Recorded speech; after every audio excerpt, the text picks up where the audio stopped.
Wellness. We are going to get started here in just a bit. As for those who are first joining us for the first time, the Connect OC Coalition is a program of the Partners for Wellness funded through the OC Healthcare Agency and the Mental Health Services Act. Our focus is promoting existing mental health resources here to transitional age youth, 16 to 24-year-olds here in Orange County. By way of that, our monthly meetings are the last Friday of every month, 10 a.m. via Zoom, 10 to 11:30. And we typically have a panel or a presentation that we focus on promoting some of those existing resources here in the community. Today, I'm looking forward to introducing to you all Partners for Wellness CEO Phil Falsetti, who's going to introduce to you our speaker for our special presentation for the first part of our meeting today. Great. Thank you so much, David. And thank all of you for being here. We appreciate what you do in the community. So many good, friendly faces on here and old friends. Good morning to all of you. And it's, first of all, I just want to say that it's a blessing that we could all be here today, and really looking forward to our presentation later this morning on anxiety and social anxiety, which so many of our young people and our, not just the 14 to 18-year-old, but that 18 to 24 population are dealing with day in and day out. So we want to thank you for being here and appreciate what you do in the community with that. So as we kick this off on Friday, June 30th, it's our pleasure and privilege to introduce to you Congresswoman Katie Porter here in Irvine. Katie Porter received her Juris Doctorate she graduated from Harvard Law and has been an associate professor at UNLV and UCI. And she is an excellent advocate in our community with issues like mental health, education, women's rights, the LGBTQ plus population, and others with disabilities. And what I truly believe makes Representative Katie Porter so special in our community is that she truly believes that the government should reflect the people of the community and serve their needs. And that's truly what she has done over her career. She currently still resides here in Irvine, and it's my pleasure to introduce her. And I know she's going to talk a little bit more about HR 3726, which is the bill she sponsored on student mental health rights. And with no further ado, I'd like to introduce Congresswoman Katie Porter. Are we good to go, Michelle? Hi, I am so sorry. She does have a little bit of a delay with the connection in her home. It will take a moment. My apologies. Okay. Then I'll just kind of pivot this to why we are having the Congresswoman on today, because she has for years has sponsored a couple of bills on a national level that have impacted us here in Orange County. She's been associated with legislation to lower drug prices. She had a component which was improving mental health coverage.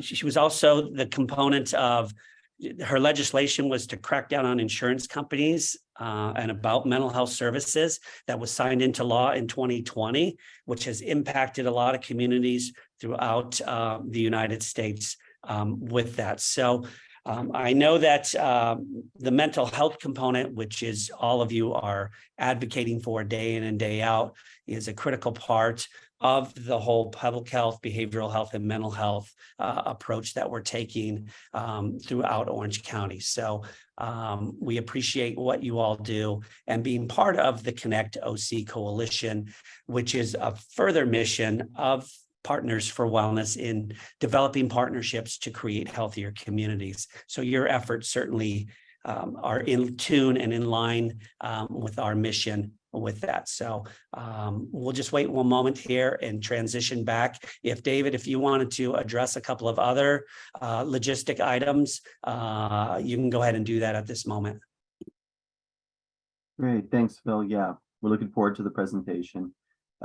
Check in with Crystal. We have a couple options here. First off, let me encourage everybody who's attending, if you would, introduce yourself in the chat. We'd love to know who's here in the room. Feel free to introduce who you are. If you're with an organization or institution, what that is. If you're just a community member, not just a community member, if you're a community member joining us, let us know maybe what brings you here. And if you would like to include any kind of contact information, especially for our fellow community providers, we would love to have you do that now. So feel free to introduce yourself in the chat. Crystal, a couple thoughts. We could either introduce our panel a little bit early, or we could maybe introduce the survey now. Your thoughts? Yeah, I mean, we can do the survey now since we have a few minutes that we're waiting, I guess. Okay. Well, now that we have you all as a captive audience, just kidding. What we're going to do is, for those of you who have participated in our meetings before, you know, we regularly put out a survey, just asking you all for your feedback about what you thought about the meeting, what are some things you'd like to see from us, that kind of thing. We have a little bit more, it being the end of our fiscal year here in June, and wanting to make sure that as we move into the next fiscal year, we're thinking about continually improving the work of ConnectOC. We have a survey that we'd like to have you all fill out. This originally was going to be for later in the meeting, but keeping in mind with the spirit of pivoting, we would love to have you all take a look at it now. So Crystal placed this in the chat, and if you would just take a few minutes to check it out and complete it and give us your feedback. For our fellow community providers, you know that this kind of feedback is crucial to improving your work. And for community members who are attending, this is the way we make sure that we're continually staying up to date, refreshed, and offering support and material that's meaningful for the community. So we would love it if you would take some time to check that out.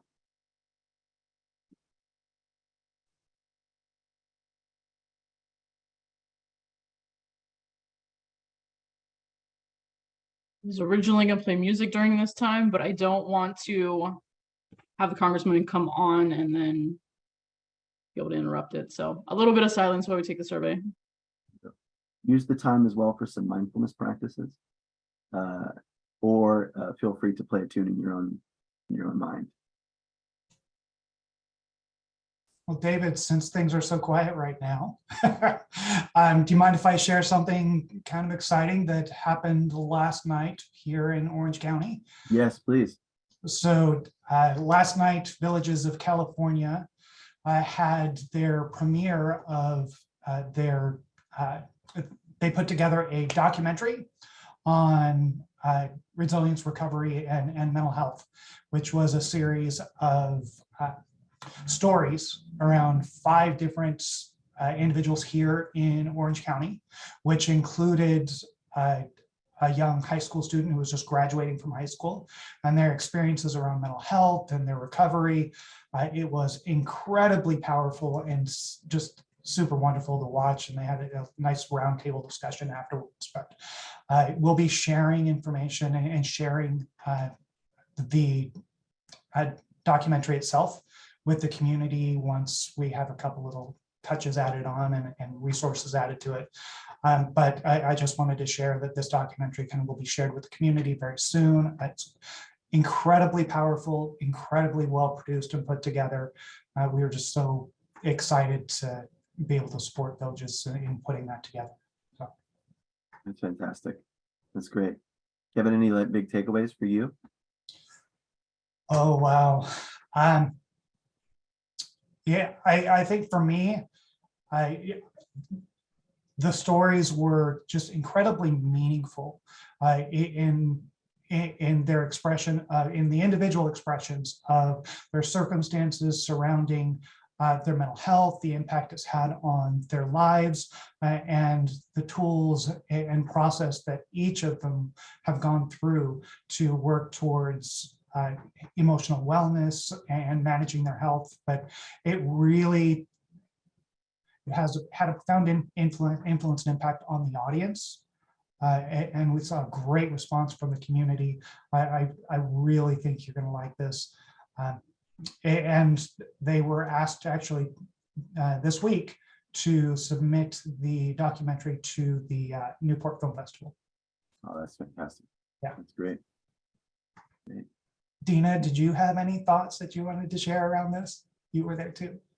Yeah, no, it was very, very well done. And I think some of the common themes that just kept coming up regardless of age or background or presenting challenge was the importance and significance of community and connection and being able to really have that. That was one of the messages that that I took is just never underestimating the power of community and just how important that is for our wellness and our well-being.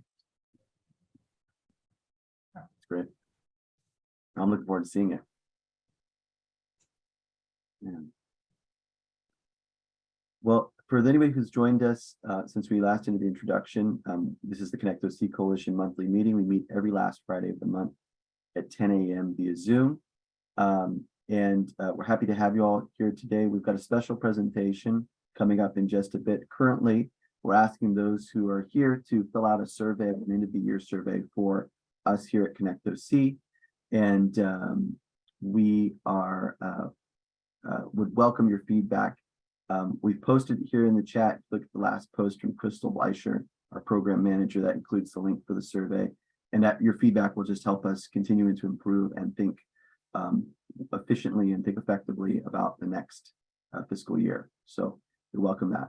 In the meanwhile, I'm going to go ahead and introduce our panel. We're excited to have this panel with us today. We're talking today about the topic of social anxiety. And this focus is going to be part of a summer series we hope to do on anxiety.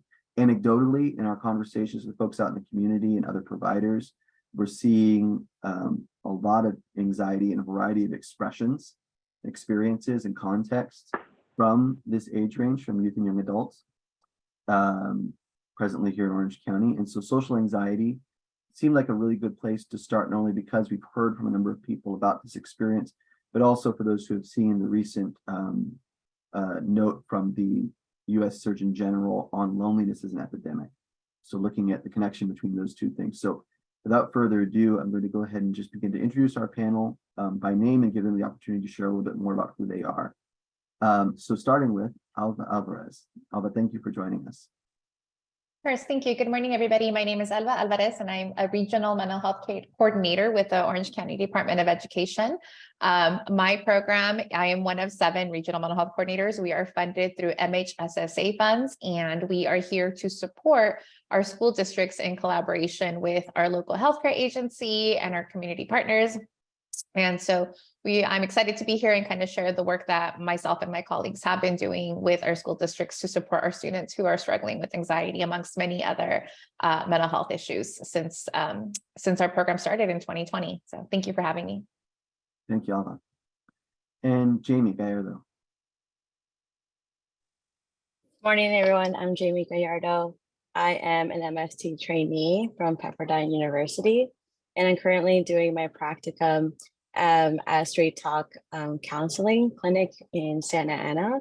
And I think just the role overall is being able to provide community mental health service with the work of a sliding scale, and just bringing in from what I'm learning at Pepperdine and applying it with individuals in a one-to-one setting or in a group setting.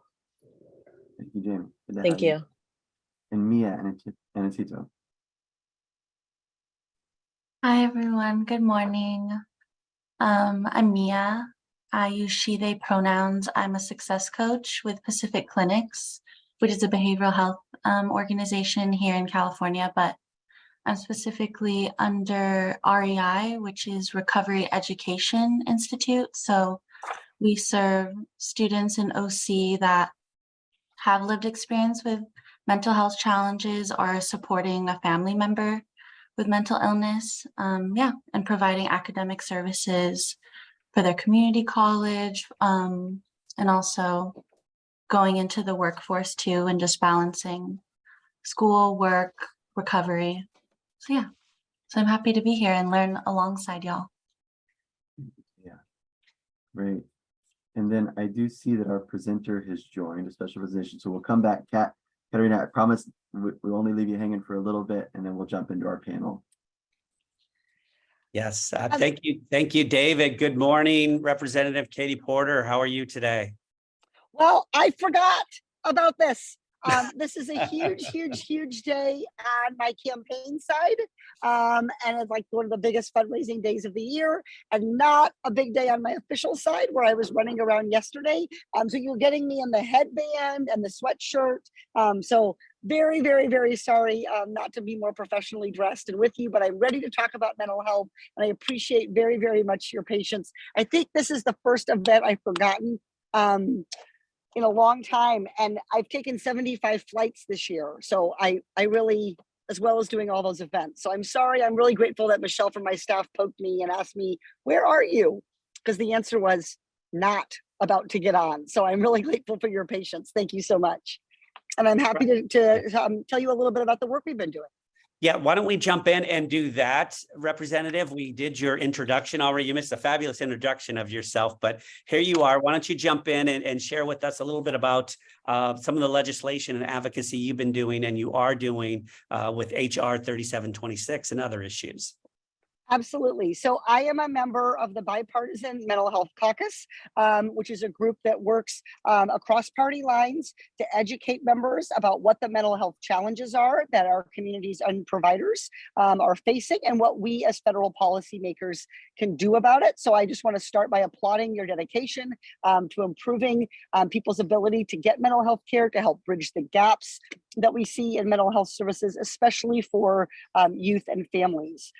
Our country has treated mental health as taboo for far too long. And I think we still see some of the residual nature of that in Congress, which is part of the reason I think the Mental Health Caucus is so important. We need to not only just say the truth, which is that mental health is healthcare, and then it needs to be treated like that, but we also need to put the same level of policy emphasis into mental health that we do physical health. We all know that when you have a physical health problem, you go to a doctor. Mental health should be no different. You should be able to go and see a mental health provider to get therapy, medication, or other interventions to make you well. I think we are all on this call all too well aware of the crisis that youth are facing with regard to mental health. You all know the statistics. Even in the sort of latter part of the pandemic, even as the pandemic has eased, we are still seeing very high rates of needs for mental health care, particularly among younger Americans. We have almost half, about 44% of college students between 2021 and 2022 telling us that they are suffering and struggling with depression. About a third, a little more than a third, saying they're struggling with anxiety. The problem seems to be the rates of reported need for mental health care are higher in California than the national average. And I think we should be cautious about assuming that means that the actual underlying problem is worse in California. I think California has done a better job than some states of actually providing services and decreasing stigma. And so I think that, it's good that if people need help, they're saying it. I'm a mom of 3 school-age kids. I'm a former professor. And so I have seen both in my kids' lives and in my students' lives, the particular mental health challenges that students face, the lack of resources, inadequate support, harmful, confusing campus policies, sometimes inconsistent campus policies. And so I think we cannot keep investing in our future workforce and talking about educational success if we're not also seriously addressing the mental health needs of our young people and of our students. Now, it's not a surprise that along with students, teachers are also experiencing a mental health crisis. And some of that is that they're being asked to deal with more and to respond in environments that themselves are stressful. Caring for people who are struggling with mental health issues is also stressful and can be a trigger. We have 1/4 of educators who are reporting symptoms of depression, and we have job satisfaction for teachers at record lows due to some of this job-related stress. So during Mental Health Awareness Month, I introduced 2 bills to improve the support that students and teachers receive when they are struggling with mental illness. The laws that we have on the books are just not translating into protections for students. And so that's really a sign. We can't just look at the law, we have to look at what's really happening on the ground. And what's really happening on the ground is inadequate. We have to step up our efforts to get schools to comply with mental health safeguards.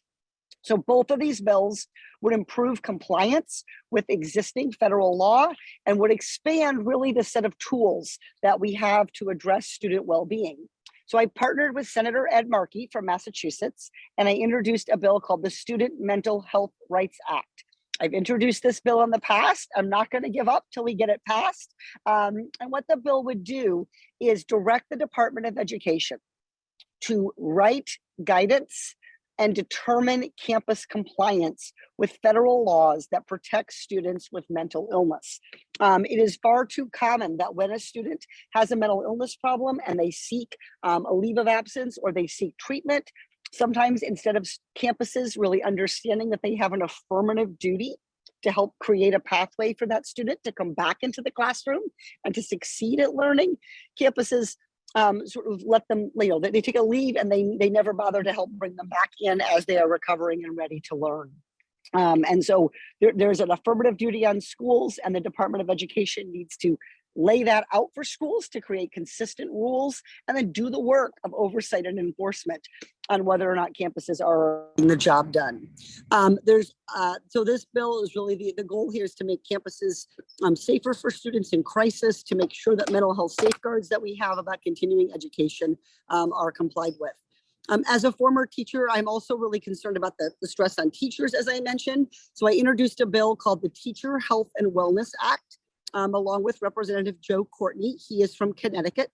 And the bill would address the pattern of rising job-related stress that we are seeing among teachers. What the bill would do is direct the National Institutes of Health to study teacher well-being and ways to reduce stress and improve retention. I do a lot of work on the mental health of our firefighters, especially our wildland firefighters. And it's the same kind of approach here, which is understanding that occupational stresses can manifest themselves into mental illness. And that as employers, as the people who fund our teachers, as taxpayers and policymakers, we want to understand, how do we keep our teachers healthy? How do we prevent mental health issues? And how do we get them back with good treatment and back on a career path of success as quickly as we can.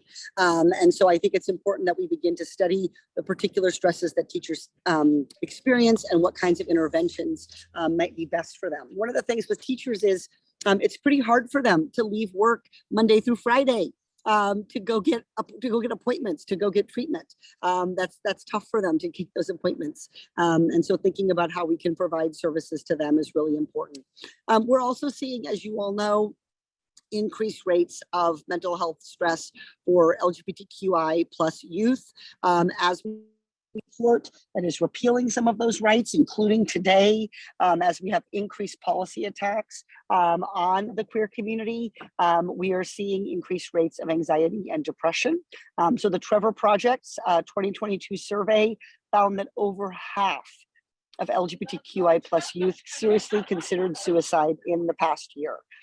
So in Congress, we have the authority and the responsibility to address these issues, but we need to have good data to help do this. So one of the things I have done in connection with International Transgender Visibility Day is ask the Biden administration to please collect appropriate data on sexual orientation and gender identity, because we're not going to begin to address those inequities in mental health care, in physical health care with our LGBTQI plus community if we're not actually measuring and studying the problem. And this data can be helpful in helping schools and helping providers like you all provide inclusive services to support our LGBTQI youth. So nobody should experience mental illness alone. It is something that can be treated. It is something that we have a lot of tools to use, but we need the federal government to step up and to lead in this space. And I think we have seen, a lot of talk in Congress about health insurance, about the Affordable Care Act, about big pharma, the price of prescription drugs. But we need to have the same level of elevated and consistent engagement and conversation about mental health. So I'm really excited to be talking with you, Philip. I think you had one or two questions. If you have time, that's great. But again, I'm so sorry I was late. And if you don't have time, I understand too. I don't want to blow up your agenda. Yeah, no. Thank you so much, Representative Porter. We appreciate your passion and your advocacy dealing with youth mental health issues. And you have a lot of friends in this room of all the participants. Our Connect OC Coalition on paper, we have over 300 members here in Orange County. So my question is, you mentioned that, how far reaching mental health is as to maybe what role our coalition could play, or even members of the coalition, as to how we can help and assist and get involved with your office and your movement and things we can do with that. Yeah. So one of the most effective things that coalitions and groups can do is help engage their local Congress people to get on bills and to educate other groups to put pressure on it. Bills don't move by magic. They move because people get noisy, because people make them heard. And so I think one of the things that I would love to have help with is continuing to push on mental health parity. I hear this all the time. I have experienced this in my own life. People shop for insurance and they look at, how much it costs to go to see a therapist, how many appointments are covered. And then they need treatment, they need help, they need to see a therapist or a psychiatrist. And lo and behold, nobody's in network, nobody's taking new patients. Everybody has a 6-month wait time. We can't treat that as an inevitable state of affairs. That is absolutely in the control of the insurance companies. If they would reimburse appropriately, they would have mental health clinicians who would be in their insurance plan and who would be taking new patients. And so we have a bill called the Mental Health Parity Compliance Act. I got that put into law in December 2020. We're just about to get the first batch of data looking at it, but it really directed HHS to say, well, are you looking at this? Are you asking the question? It's not enough that it says on paper that a psychiatrist costs the same as an oncologist. Is there actually any psychiatrist or therapist available? So that bill, as we get that data, really helping to elevate that issue and continuing to report and blow the whistle on patients who have insurance where you're getting denials of coverage, where they're not paying, they're not providing any providers. Really reporting those roadblocks to your congressperson and to the Department of Health and Human Services is important. I also passed a recent bill on closing health coverage gaps for public servants. This may shock some of you with all of the work we did going way back 10 years to the Affordable Care Act. But in the Affordable Care Act, there was a loophole that allowed people whose insurers are government workers to not comply with mental health parity. So this is in some cases, this is our teachers, this is our firefighters, these are our government servants. And so that was a really important bill that I was able to introduce. And I think it's something that I'm hopeful that we'll be able to see more enforcement on. The last bill I want to mention to you, and I want to encourage you, is to continue your outreach and engagement with law enforcement. Too often, when somebody is in mental health crisis, those who love them, those who are observing the problem, do not know who to call and how to get help. And we have resources, particularly in Orange County. I think we've done a good job actually of creating things like the mobile Be Well unit, and the number that we just rolled out at the federal level. And so I have a bill called the Mental Health Justice Act, and what it would do is create a grant program that would allow more states and localities to establish dedicated mental health response units. And the trained dispatchers would be in charge of deciding, just like now, if you say my house is on fire, they send the fire department. If you say someone's having a heart attack, they send an EMT. If you say a crime is being committed, they should send police. If you say somebody is, experiencing a panic attack and having severe anxiety, somebody is depressed and saying they're thinking of self-harm, and the person who's dispatched should be a mental health provider. And so that bill is bipartisan. My colleague here in Orange County, Michelle Steele, has been my co-author on that. And it's because she's seen firsthand what we've done here in Orange County. So those are some more things that I'm working on. But I think the more partnerships you can bring, the more organizations that represent workers, that represent students, talk about mental health, the better. All right. Excellent. Thank you so much for the work that you do day in and day out. And know that you have a busy day with the effort. Good luck with that. And we look forward to working with you in the future. Thank you. Thank you for all that you do. I really appreciate it. Thank you, Representative Porter. Have a great day. Thank you. Thank you. All right, David, I'll swing that back to you. I appreciate everyone being patient with the delay we had there. I'm so looking forward to transitioning to, as the Congresswoman stated, with the issues of not just mental health, but the anxiety, depression, loneliness, issues that our young people are suffering today. Day in and day out, we have an excellent panel that will address what they're doing and how we can partner and assist in those efforts and hopefully have an impact here in Orange County. So David, I'll turn it back to you and thank you for your time. Thanks, Phil. Well, back to our panel, and thank you all for continuing to join us and participating. I hope everybody had an opportunity to take a look at the survey. If you go a few posts up in our chat, you'll see the link for the survey. We'd love to get your feedback in general on the coalition. Again, we're thinking ahead for the next fiscal year, so your feedback is really helpful. And then last but absolutely not least, after with no further ado, Katerina, if you wouldn't mind introducing yourself and telling us about your work, and then we're going to dive into our panel discussion.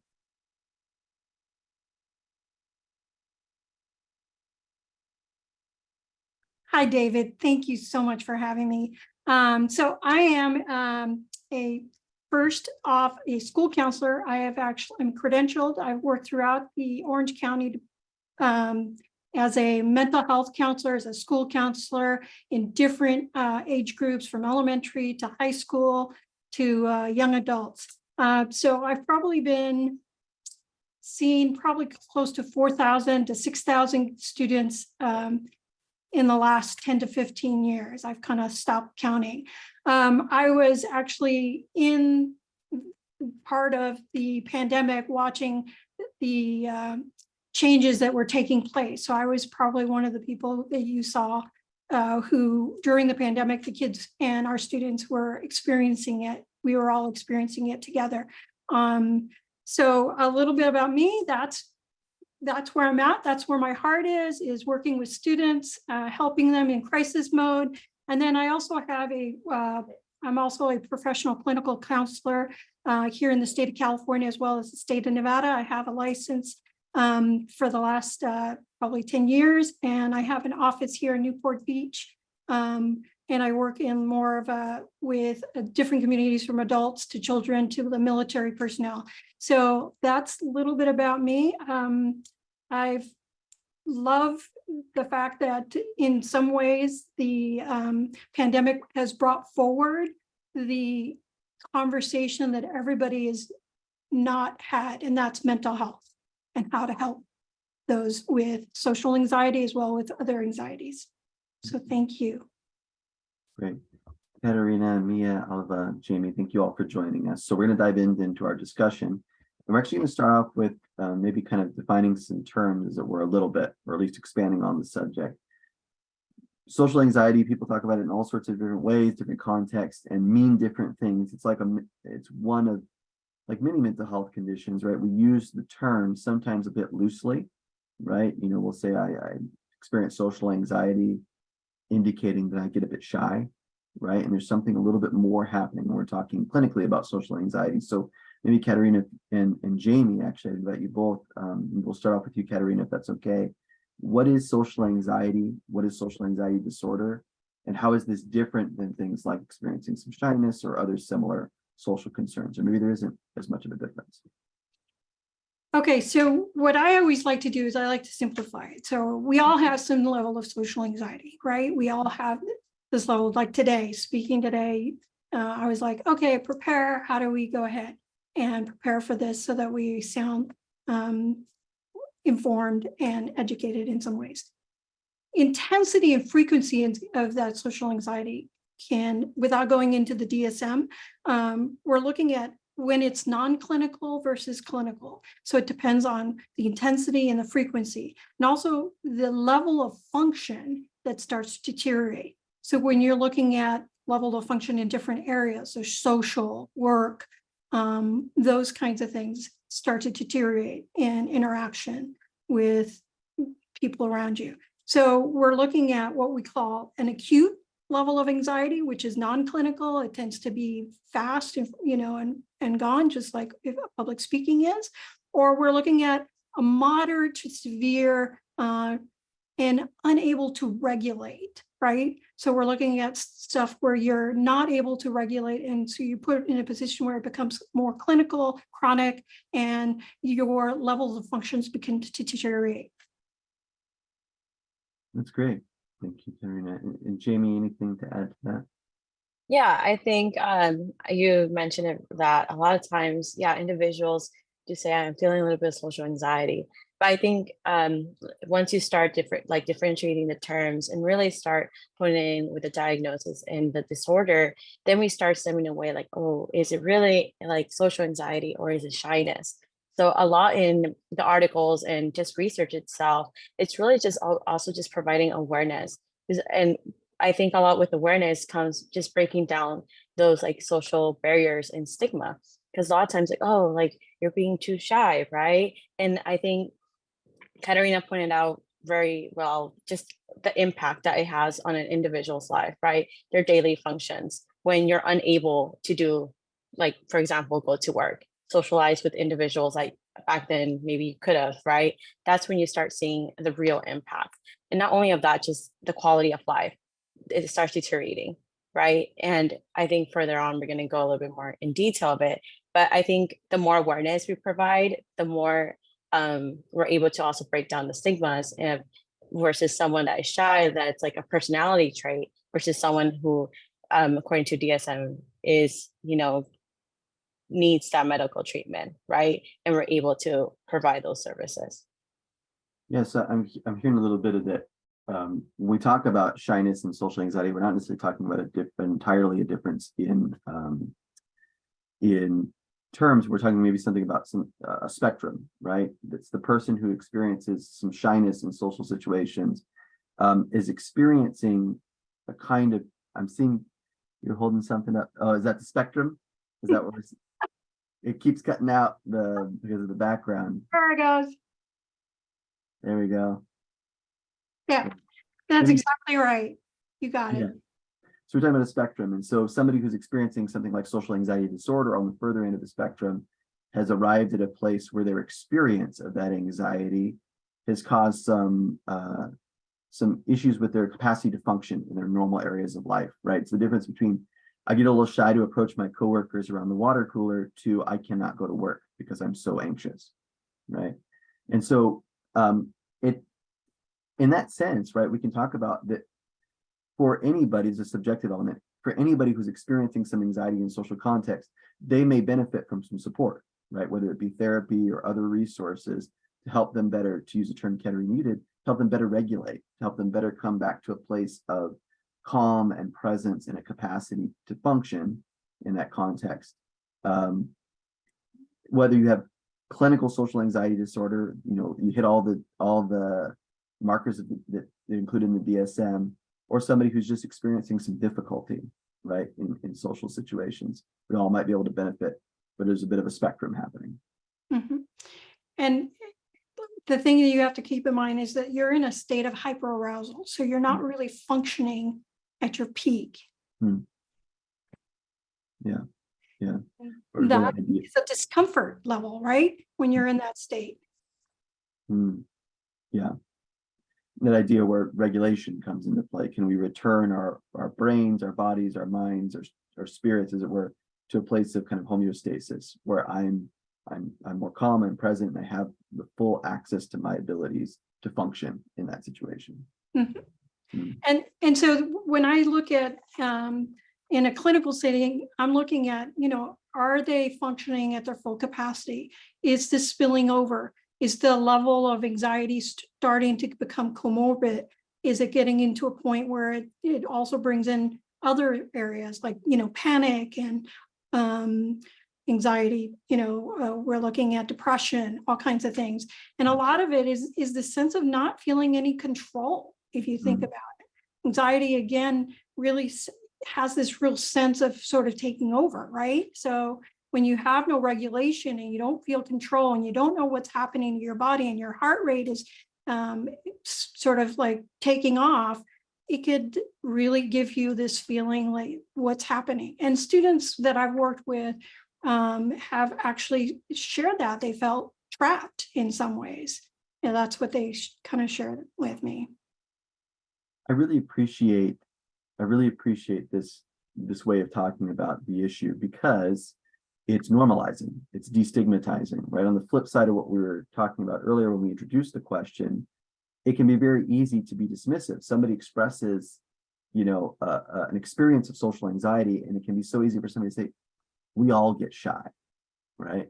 But the reality is that same kind of experience can differentiate in quality, right? There can be an intensity to the experience that means that person can't regulate, that they remain in a state of hyperarousal, that they can't function as well in,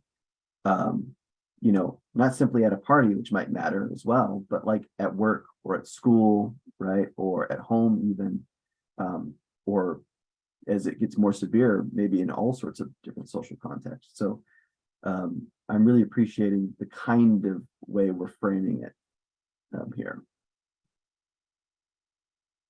Well, let's see. What I'd love to hear a little bit about as well is, so we talked anecdotally, we talked at the beginning about the anecdotal increase in experiences of social anxiety among youth and young adults. Maybe we could talk a bit about, and this is for Alva and Kat, but also, of course, for all of our panelists, what events have influenced the recent prevalence in social anxiety? Thinking especially about the pandemic, how has the pandemic impacted this? But not just the pandemic. I think there are a number of things that have happened nationally, globally, locally, that have continued to exacerbate this prevalence. So what kind of things have been happening that have had this impact? Alva, maybe start us off, and then Katerina will Sure, absolutely. Once again, thank you for allowing me the opportunity to be here and be part of this panel. I think speaking to, obviously we can't ignore the pandemic, right? And how that exacerbated a lot of symptoms of social anxiety for our youth and for everyone in general, I think.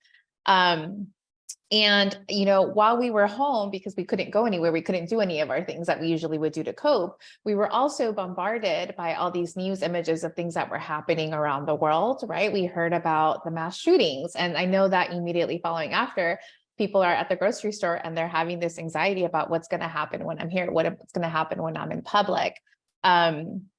So I think a lot of what is happening in the world, the mass shootings, hearing about, the aggression, driving. I don't know how many of you are driving on a regular basis, but, even that is what's going to happen when I'm driving. And if I happen to accidentally cut somebody off, and how is that person going to react? There's this level, I think, of underlying tension that has really made it hard for people who have social anxiety to go out, because they don't know what to expect with how people are going to be reacting on a day-to-day basis. I think the transition back to school after the pandemic for our students was a huge deal. Some of our students, and we have to call it out, right, really thrived during the pandemic because they didn't have the extra added pressure of being out in social situations, and they were in their room and they were able to function, and they did really well. So the thought of coming back to school was pretty alarming, but also coming back to school where school looked very different. I think everyone's like, once we get back to school, everything will be back to normal, right? But initially when we got back to school, it was like, oh, you still can't sit next to your friends. Sports are limited. You still have to wear a mask. You still have to have the shield around your desk. So what we thought was going to be a comfort for these students to come back to ended up not being that, because it wasn't what they were used to, right? And so having to adjust to these new norms and these new rules certainly did a lot to impact our students' social anxiety. And then, we compound that with the fact that everyone was so focused on learning loss. It's like we have to kind of hit the ground running, not giving students the skills or the foundation to kind of address some of their social emotional issues before launching into academics. So I think all of that just kind of layered one thing over the other. And I'm speaking heavily to education because that is my world, right? Working in schools and stuff. But I think a lot of those things really impacted, and we can see it not only in our students, but in our staff and the staff that we work with as well. Katerina, if you have anything else to add. Yeah, no, I think, again, I'm going to use that word, out of control. The pandemic provided this feeling that we were all out of control. We actually have the date sort of imprinted in our brain, March 13th, of everything stopping. And at that moment, you had no control of what your future looked like. So people with anxiety alone were not feeling like they had any sort of control of what was happening and what was coming. So what did we do? What do most people do? They look at whatever technology we can to see what is coming up. So we were glued to the, like you say, it's screen time. Kids were sort of focused on what's happening around the world. They saw things that probably most students shouldn't be seeing, which is, bodies being put into trucks. If you go outside, this could happen to you. They were focused on all the things that were happening around them. This, if you go ahead and expose yourself, you can kill grandma because you'll bring it home. There was a lot of that intensity that was happening during the pandemic. Before that, like you said, screen time, and what we've actually seen is there's been, before that whole pandemic, anxiety has been an uptick ever since kids have access to 24/7, a news flash that is basically there to focus on what's not working rather than what's working. So what I'm looking at is, yeah, we've trained our brain to focus on everything that's happening around the world. And I would sit and I would work with a student and I'd say like, where are you now? Are you safe? Do you feel connected? And we would use some techniques to regulate, because a lot of times you don't have a lot of control of what's happening across the world, but you do have control of what's happening in front of you. So what your thoughts are, what's happening, and really teaching them that. So that's kind of what we basically saw. Not only that, like you said, I saw, like you said, teachers that were also in that same scenario. So if you have a teacher who's experiencing anxiety and stress and has a classroom full of students, kids pick up very quickly if that teacher does not feel safe. So then it sort of keeps amplifying that feeling of out of control. I'm gonna, like, my teacher doesn't feel safe, then I must not feel safe. And I always use this as an analogy. If the pilot says, hey, ladies and gentlemen, I'm going to try to land this plane, and is shaking in his voice, do you think you'd feel comfortable being in the plane? Probably not. So that also amplified everything. So there's been a lot of things, like I said, before the pandemic that we saw correlating with the use of phone and screen time and the kids connected to those news flash. And those are thoughts, right? Those are connections that actually activate behavior, right? And body and how we feel. So that was the pre-pandemic. And then now we have the post-pandemic, how to integrate where you felt safe, how to go back, how to be safe and be okay with interactions with your peers.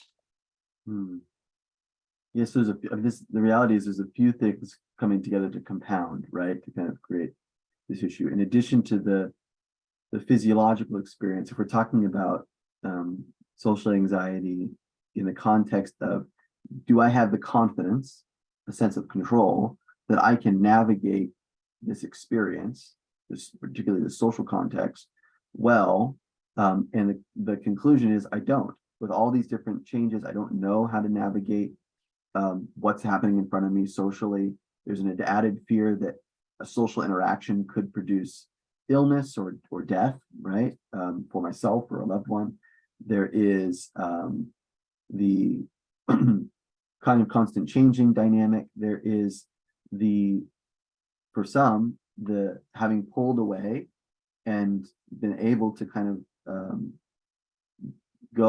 embrace that maybe inner part that is happy, maybe minimizing social interaction. Now coming back, now all of a sudden I'm being thrusted back into a higher level of social interaction that I do not know how to navigate, because pretty much everybody doesn't know how to navigate. We're kind of in the process of trying to figure it out. All of that compounds into a much more out of control feeling scenario. But I love, Katerina, what you were saying too, is that one of the things you help students do is think through, well, let's take a look at what's happening right now, right? Because so much of our experience of anxiety of any type is kind of the projection into the future. How will this situation turn out? Catastrophizing, imagining that it could only turn out in the worst possible way, or at least in a way that I'm not sure I can tolerate, right? But where are you now? Are you safe now?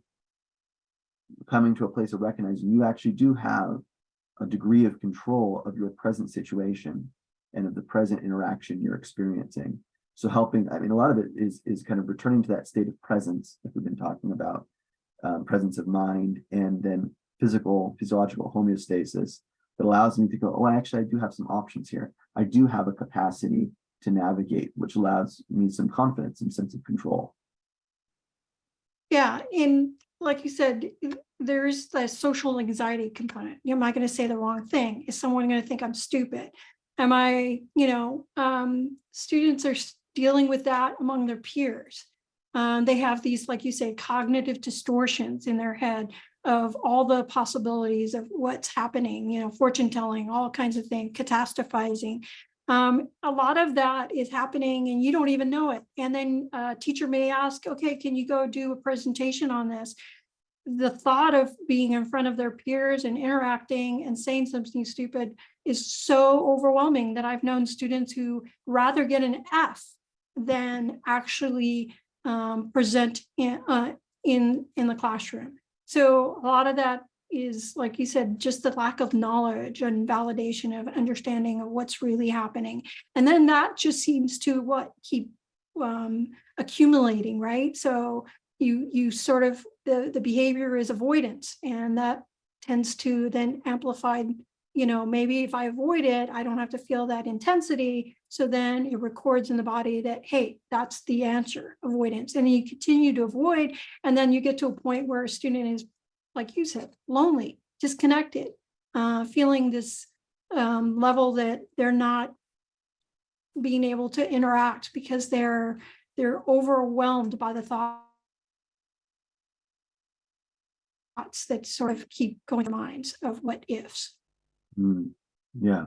I think this is a good transition to the next point in our conversation. We're thinking about anxiety. One of the very typical responses to anxiety is avoidance, right? And that's one of the things that clinically a therapist or clinician would try to help someone manage, is that if I'm afraid of a situation, if I'm afraid a bear is going to get me, I'm going to try and avoid that bear, right? Now, if what is happening instead is that the fear is about a social context, then the tendency is to pull away. And if it's severe enough and if it's pervasive enough, I'm going to pull away from most, if not all, of my social interactions, right? Because it intensifies. So that kind of leads into a question about, how does social anxiety or experience of social anxiety impact relationships, both in the formation of those relationships, so making friends, making connections, but also in the maintenance of those relationships, my existing relationships, and continuing to feed into and be fed by those relationships. And I open this up to anyone who would like to respond, any of you on our panel who would like to respond.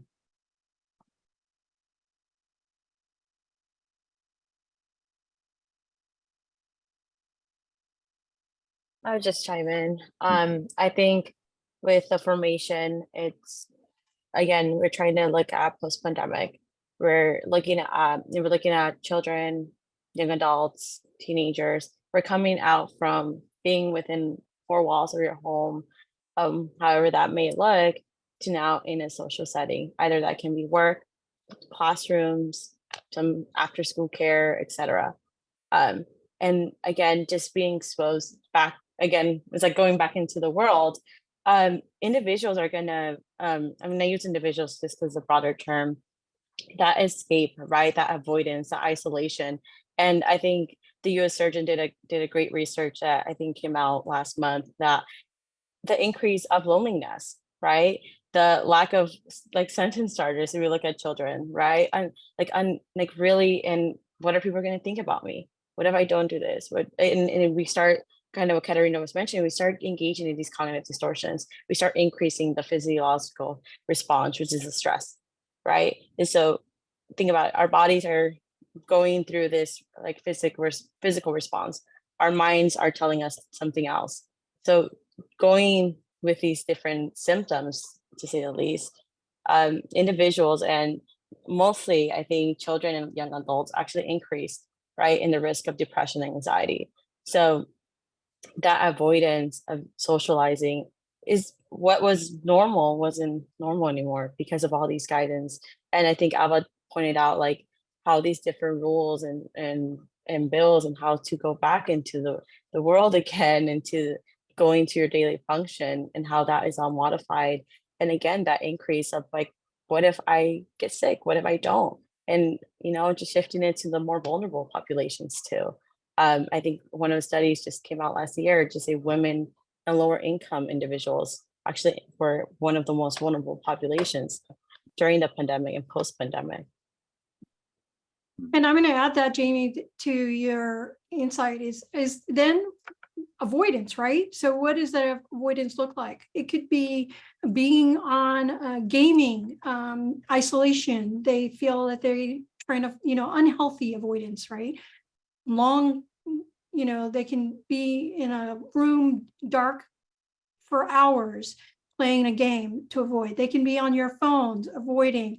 They could do unhealthy things and drug use. So this is all temporary solutions for them for that discomfort and that connection.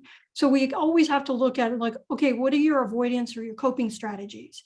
If it's unhealthy, we want to teach what's a healthy coping strategy. How do we get you back? How do we put you back into that space where you felt connected?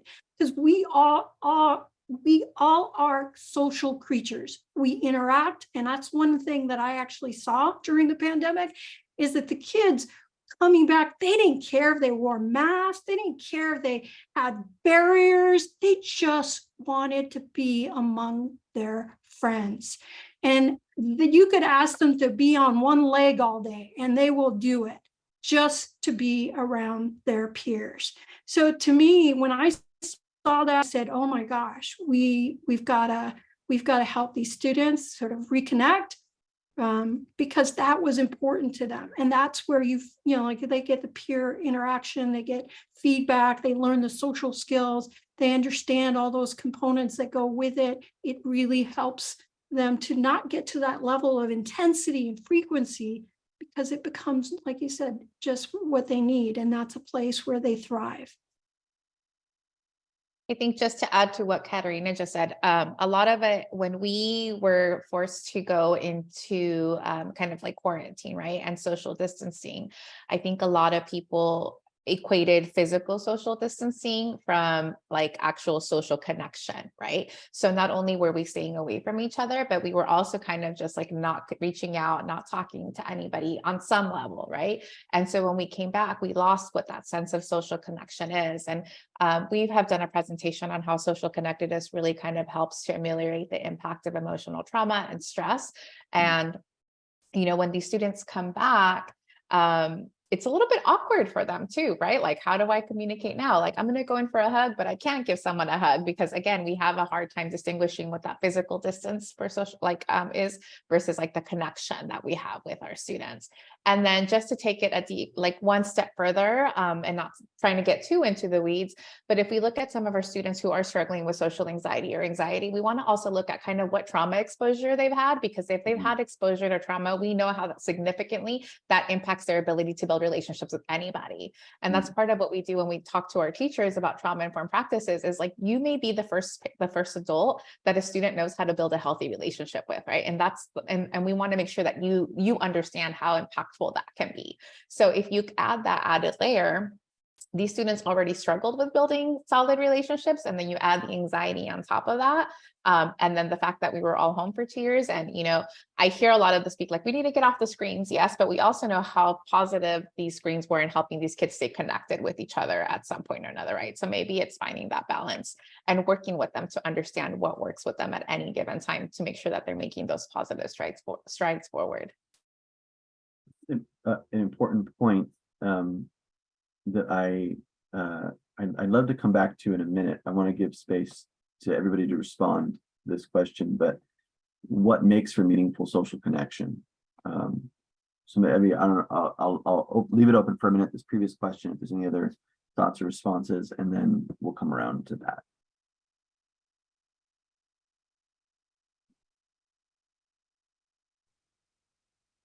I think to add, Oh yeah, Mia.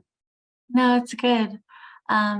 I think just what everyone wonderfully said, I really like centralizing the topic of safety and how it can, lead to that like disassociation from our mind and from our bodies. So it's like with all that was mentioned about hyperarousal and the cognitive distortions, it's like there's this disconnect from our environment. There's a disconnect from our internal process and how we question our voice and how we question our presence in a room. So I'm also glad that Alva mentioned the role of the educator in the classroom itself in terms of creating an intentional environment that is safe to step into, given that coming from home, coming from past lived experiences with trauma, it's like something that you're just carrying with you. Yeah. Thank you, Mia. I loved the word you just used, intentional. Right. I mean, that is a big, when we're talking about how does social anxiety impact relationships, we talk about seeking comfort that is a reasonable response to feeling this kind of experience or experiencing this kind of anxiety, the kind of pulling away, the avoidance. When we talk about that, what that person is trying to do is they're trying to seek comfort and safety, right? But if we can be intentional about creating environments that facilitate, that foster that kind of experience without the pulling away, right, rather than the engaging, then that can really make a meaningful difference. Yeah. So that's a great transition to the next question. Then what does meaningful social connection look like, right? Because we can talk about it in a variety of different contexts. And we also, I think I'm asking this question as a little bit of a self-critique of being mindful that I am not, as we approach youth and young adults and try to support them in their experiences of social anxieties and other mental health concerns, recognizing that meaningful connection can be a protective factor, if not an antidote to some of those challenges. I also want to make sure that I'm not assuming or presuming my own idea of what meaningful social connection looks like. So I'd love to explore a little bit with you all, and I open this to each of you. What does meaningful social connection look like, or what is the range of ways meaningful social connection can look like?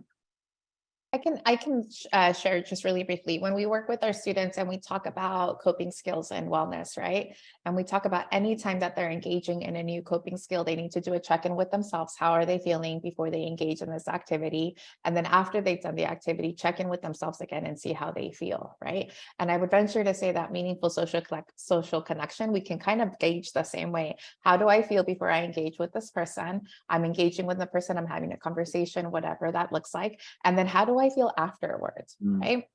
And I also have this conversation with the youth that we work with and then say, do you have those friends that when you see their name pop up on your phone, you're like, I don't want to answer this because this person is going to drain me of all my energy. And even as adults, right, we're like, I will respond to that text message in 3 to 5 business days. But again, what is it doing? Like, is it fulfilling for you? Is it purposeful? What are you getting out of it? Or do you feel like you are even more drained after you have the social connection versus not, right? Because I think what's something that has come out of this pandemic is that we're able to be, mirror what Mia said, more intentional about the connections that we're willing to make, right? It used to be that the more activities we had on our calendar, the greater sign of productivity that was, where now it's like, maybe I'll do this one. And I have that ability to choose which one I think is going to be more fulfilling than the other.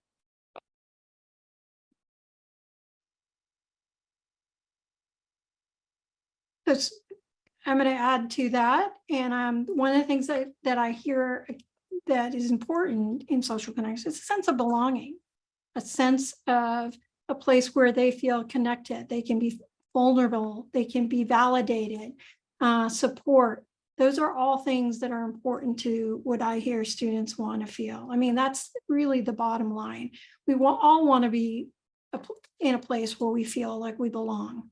And that's what I hear students. I've worked with students who could be in a school of 2,500 kids, and there's a sense of loneliness and it's confusion because they don't have that connection, like you were sharing that with their peers, or the support, or a sense of belonging, acceptance, and things like that.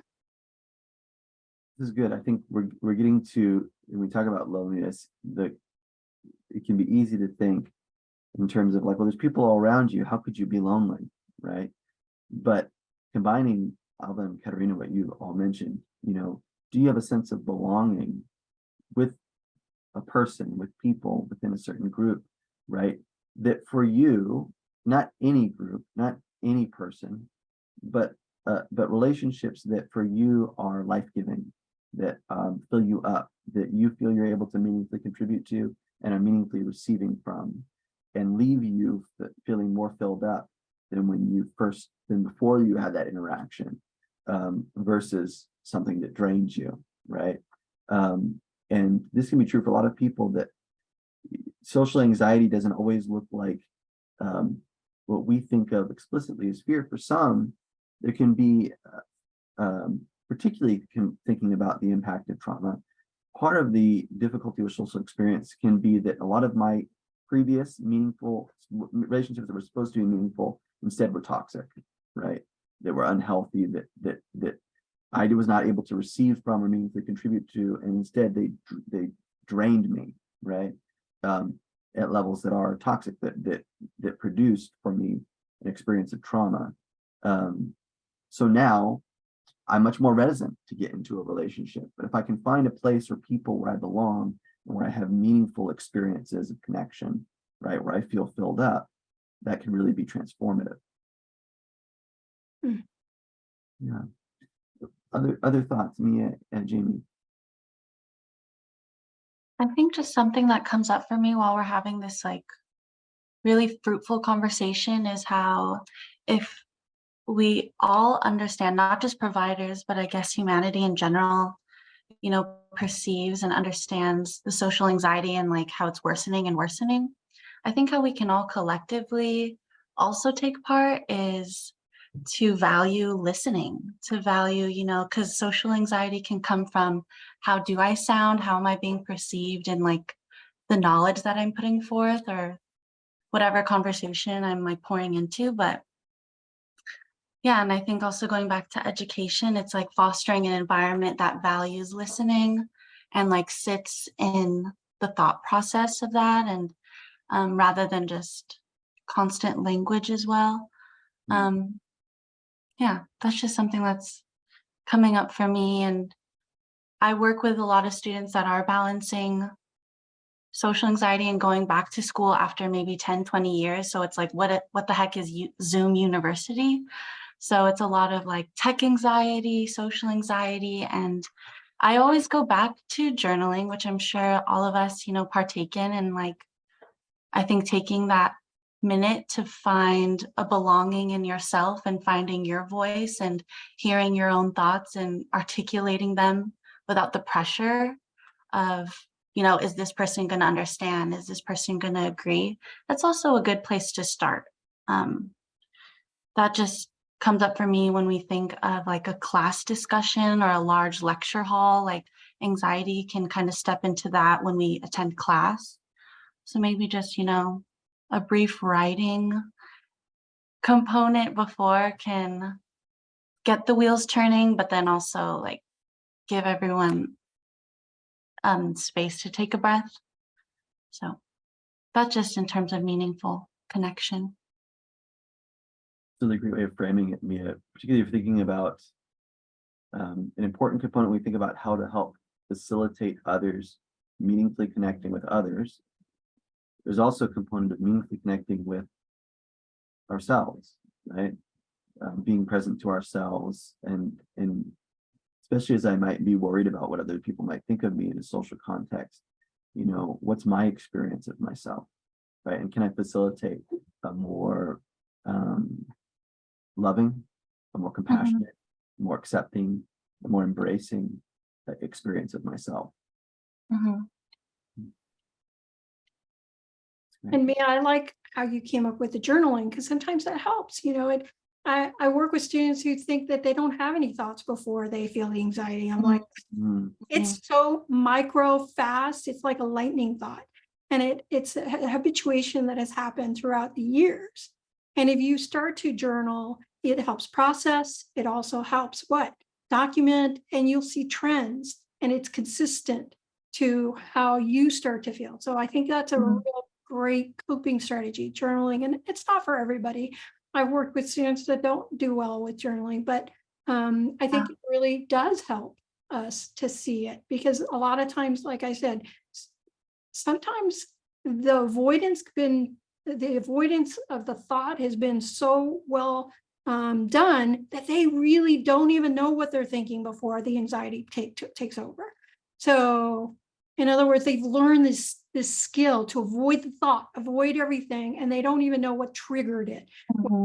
Historical triggers, or like Alva was saying, biopsychosocial things, what they've learned, rather than what's in their bodies, genetically, and history that comes with it, all kinds of stuff. So really that component is one piece. And again, I'm going to go use the word the control. That is where you have that control. So if you give them that level of control of what they can do with it, they seem to have better success of understanding what's happening to their body. Amy, I saw you unmute yourself earlier. I'm not sure if you had something else you wanted to add. I think I was just everybody summed it up really well, that sense of belonging and validation. I think no matter how young you are and how old you are, it's important. And you just having that validation. And I think in schools where you're at, can really just reduce those symptoms, just reduce that, and allow us to also be present with ourselves and be mindful to emotionally regulate and physically regulate, right? So I mean, everyone said it really nice and beautiful, but I think CBT provides just a great thinking aspect that another colleague of mine here actually introduced me to ACT, which was really beautiful, embedded into social anxiety, just to be mindful and be able to regulate, again, those emotions and be present. And instead of just going to that avoidance, be mindful of those triggers. And trauma focus also highlights that, to be able to understand previous trauma, previous triggers that maybe we've learned so well to avoid, and is probably increasing the intensity of what we might be feeling in the social settings. But again, just breaking those things down and being able to just process those moments. And the more aware we are, I think, the more we're able to provide more process. And journaling is one of the great ways for other students, or for minors. Games is a great way to also engage them and reintroduce them to that. Therapy doesn't always have to be sitting down. That's good. I love that. Therapy doesn't always have to be sitting down. You also mentioned ACT, or the proper name, but sometimes people refer to it as ACT, or acceptance and commitment therapy. I also really love, Jamie, I think you introduced the word here, validation, which is something like another component of this for those of us who are, and this kind of leads into our next question, for those of us who are supporting youth and young adults in their experiences. There's something really powerful in validation, in being embraced for who I am, for all of my quirks and particulars, and all of the things that I may be insecure about at some level. Being embraced for who I am totally and validated in that can go a long way to build some confidence and to change the way that I perceive others might perceive me. So I really appreciate the use of that term. I did want to ask you all, and this next question is for, first and foremost, for Alva and Mia, but of course, as always, for anybody to respond to.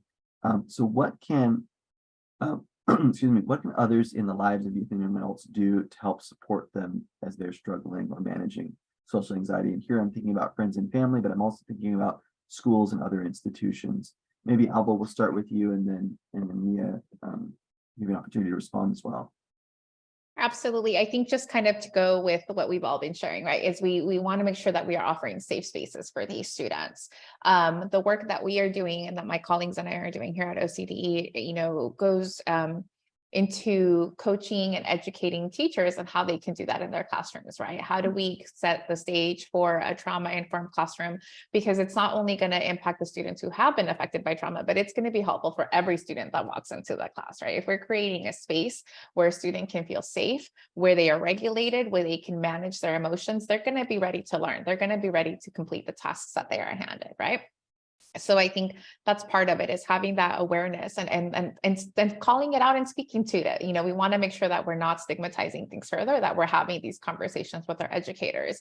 The other thing too that we do is that we provide a lot of professional development around staff wellness, because we want to make sure staff are okay before they're interacting with our students, right? When we know that when we came back from the pandemic, not only were our students impacted by this, but all of our staff were too. And when the first year back, we kept hearing that our teachers were feeling in October how they usually feel in May.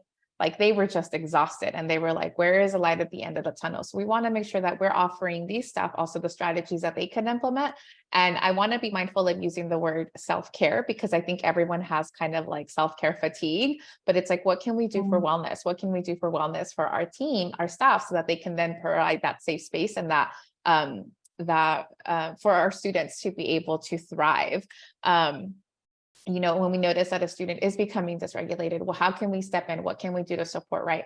Asking the student, what do you need right now? It looks like you may need to go for a walk. It looks like you might need a break.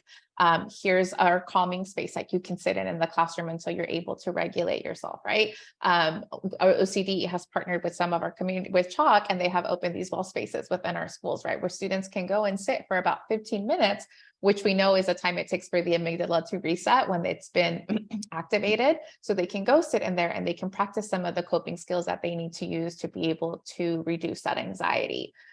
We share a lot of mindfulness practices even in our parent presentations as well. So we tell the parents, like, this is what you can do to support your student at home. Maybe we are writing a safety plan. These are different, a list of coping skills that works for me. Let's look at your list. What can you do right now to kind of help you to regulate, to be able to manage the emotions that are coming up for you? And then coaching them to ask the student, what do you need? Right?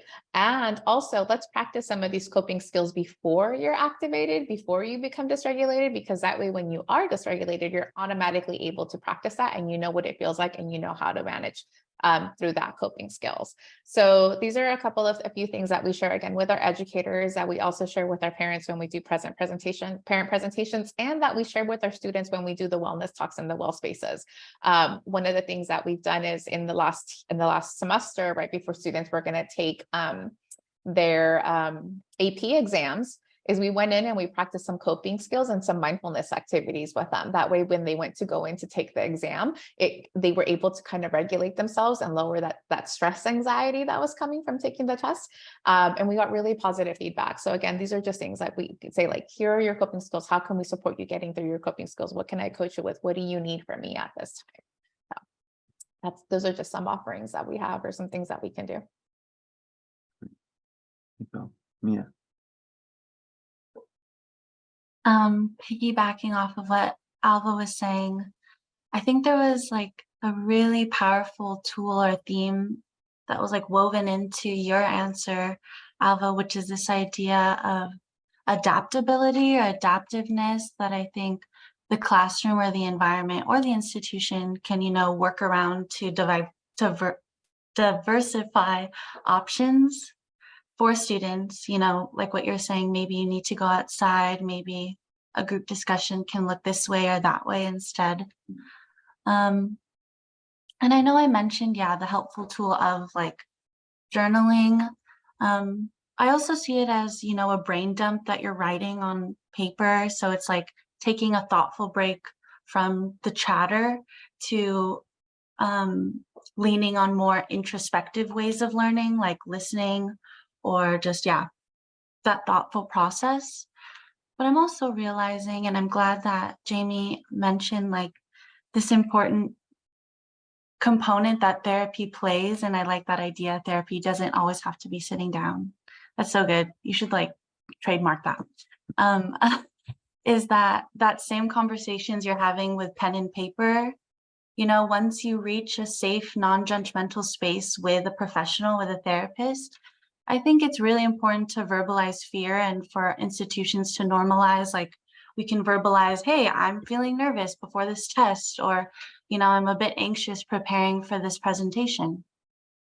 So kind of saying it out loud can also that can feed into this idea of what a safe space looks like. But specifically, I wanted to add, yeah, when we can quiet the mind, that looks like managing that incessant anxious voice in our head. I encourage our clients or our students, whoever we're working with, it's helpful to start asking or posing a question. What is my baseline? What is my comfort level? You know, starting with that, like, where do I feel safe? Who do I feel safe with?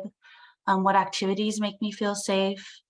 And maybe how is it different than before? Maybe how has it changed over time? And that's why I emphasize the non-judgmental space, because just respecting the evolution of it.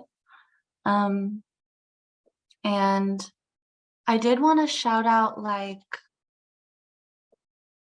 organizations like NAMI OC that I think it's important to instill into your routine or into some sort of schedule that I can go out and practice socializing. So I like NAMI because they do prioritize a lot of social activities around art or music or games. So I often like refer my students who are burnt out by school, burnt out by work, to like have fun in a safe space that NAMI provides. So yeah, just having that to look forward to maybe at the end of the week, and just taking advantage of spaces that encourage that sort of wellness and community building.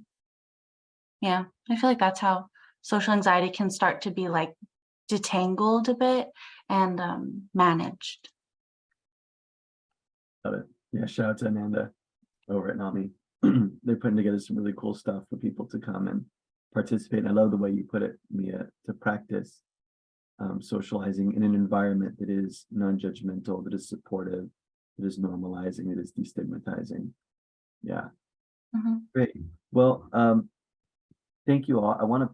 We're going to put out one more question, and for all of our attendees, we are, I know, coming up at the end of our time together, but I do want to wrap up our discussion. I know that usually, and even in our agenda, we have some time for our friends, our partners to share a little bit about what they're doing. So what I will do is a couple things.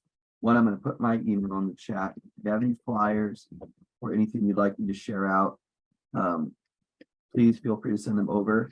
And I will do my best to do that. I've run into a couple of technical issues the last couple of months where I've tried to send out emails with all the flyers folks have sent, even creating a zip file, and Outlook keeps shutting me down and telling me that my email is too big. So if that is a problem again, I'll address it when it happens. But at the very least, we would love to get your information, the events that you are doing, on the calendar of events on the connect-oc.org website. And then I've put my email there. So if you send me a flyer, I'll do my best to get it in the email when I send out the summary email. Yes, and for that matter, if folks do want us to hang out and share about things they're doing live and in person, I am certainly comfortable hanging out and pushing the meeting a little bit further.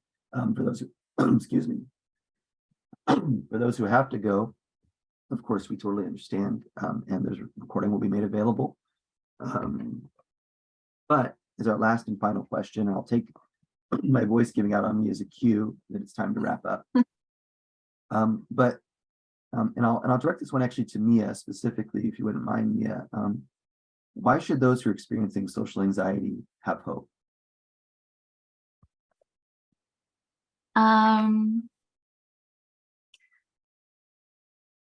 Because quieting that doubtful voice is something that's possible. It's something that you can practice, and strengthening a more positive, encouraging, and just gentler voice is definitely possible.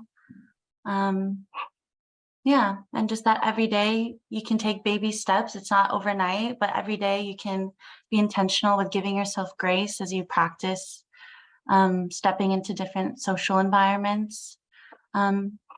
And that even if you're struggling, you're still deserving of those fruitful, meaningful connections with people that you come across. Like, you're deserving of connecting with anyone. So yeah. I love it. Very well said. Great. Well, Alva, Mia, Jamie, Katerina, thank you all again for joining us and for participating in our panel. Thank you to everyone else for joining us. We'll go ahead and take some time now to switch over, and if anybody has some things they'd like to share about events you have coming up or other things, we'd love to have you do that. I want to see if Hector or anybody from APIT is still on. I know that they'd asked to potentially introduce an upcoming event they have. Well, I'm not sure I'm seeing them or anyone from APIT, excuse me. So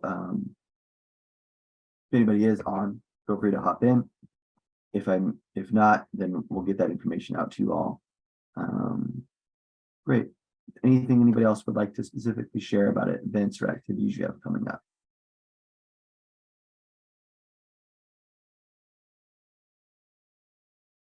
Okay, there we go. Well, I will look for any flyers in my email. Like I said, I'll do my best to get those out. At the very least, we'll definitely get them on our calendar events at connect-oc.org. Thank you all again for participating. As I mentioned before, Connect-OC is funded through the OC Healthcare Agency, the Office of Suicide Prevention, and the Mental Services Act for Program of Partners for Wellness. And we will be meeting again the last Friday of the coming month. I believe that's July 28th. With our next coalition meeting, 10 a.m. to 11:30 a.m. via Zoom, and we'll continue our series on anxiety. Thank you all. Thank you, David. Take care, everyone. Great job. Thanks, everyone. Have a great holiday weekend. Be safe.